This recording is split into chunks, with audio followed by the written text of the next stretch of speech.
আমার কাছে মনে হচ্ছে সিমলিন আইল্যান্ডের চেয়ে এই আইল্যান্ডে লোকজন একটু কম আসে, পর্যটক কম আসে এবং এই আইল্যান্ডের পানি বেশি পরিষ্কার, বেশ স্বচ্ছ পানি মনে হচ্ছে আমার কাছে।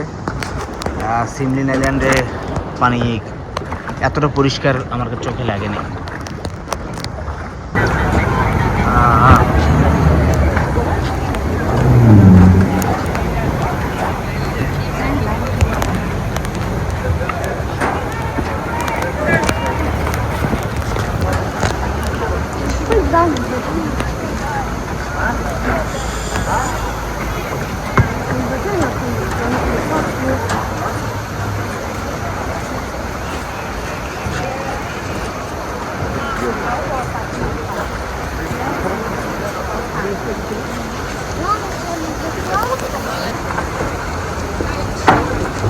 Faz foto